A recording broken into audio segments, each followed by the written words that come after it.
यो चाहिँ घले गाउँको चिया बगान हैन, ठुलो छ यो चिया। यहाँ मुनाहरू चिया, यो घले गाउँको यो चिया रोप्ने सुरु गरेको साल चाहिँ 2000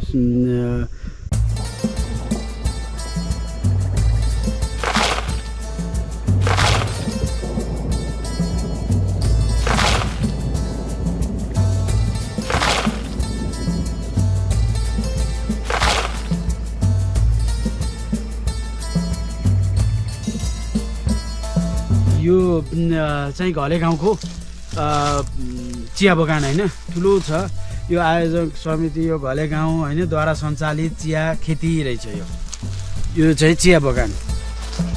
यो चिया यहाँ मुनाहरू चिया, यो घले गाउँको चिया।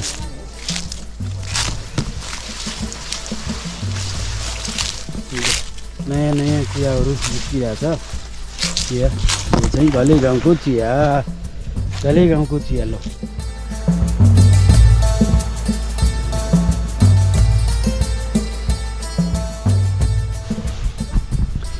यो चिया रोप्ने सुरु गरेको साल चाहिँ 2057 सालदेखि यो चाहिँ 74 सालसम्म चिया जम्मा क्षेत्रफल चाहिँ यो 200 रोपनीमा रहेछ।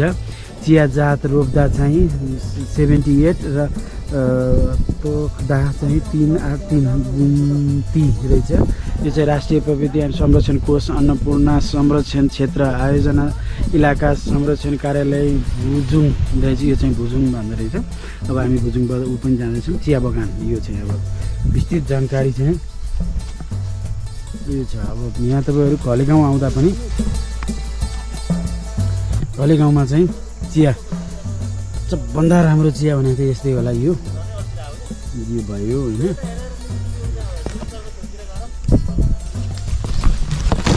यो घले गाउँको चिया, राम्रो चियाहरू पनि भइरहेछ यहाँ घले गाउँको चिया है। यो 200 रोपनीमा भएको चिया बगान हो। यहाँ चाहिँ प्रशस्त मात्रामा छ।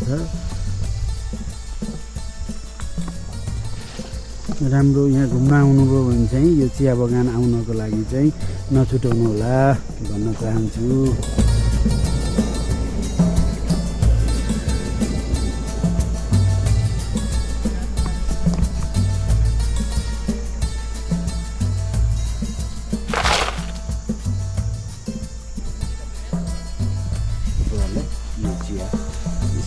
चिया अब चिया टिप्ने समय कहिले हो त्यो त थाहा छैन होइन। यो अनि यो चिया चाहिँ राम्रो उसमा हाइटमा भएको हुनाले चाहिँ राम्रो छ होइन। त्यो हुनाले यो चियालाई चाहिँ कतिपय चिया त टिपिसकेको जस्तो छ चियाहरू। अब अरू मुनाहरू पलाउँदैछ। यो मुनाहरू पलाउन सुरु गरिरहेको छ होइन। तपाईँले देख्न सक्नुहुन्छ राम्रो छ। अब चिया अब हामीहरू यहाँ घले गाउँ आएको बेला चाहिँ चिया यो बगान आउनको लागि नछुटाउनु होला भन्न चाहन्छु। र अब यहाँ चाहिँ आउनुभयो भने चियाहरू यहाँकै चियाहरू खानु, किनभने यहाँ बस्ने उसमा हामी होमस्टेमा बस्ने बेला चाहिँ यहीँकै चिया खुवाउँदो रहेछ होइन। त्यो हिसाबले पनि चिया राम्रो मिठो छ, मिठो राम्रो चिया। अब अर्ग्यानिक भइहाल्यो चिया होइन। त्यो हिसाबले चाहिँ यहाँ आउँदा चाहिँ तपाईँहरूले यो चिजलाई नछुटाउनु होला भन्न चाहन्छु। यो यहाँ घले गाउँको चिया खेती चिया बगान चाहिँ घुम्नु होला भन्न चाहन्छु मैले। यता आइसकेपछि चाहिँ घुमेर जानु होला।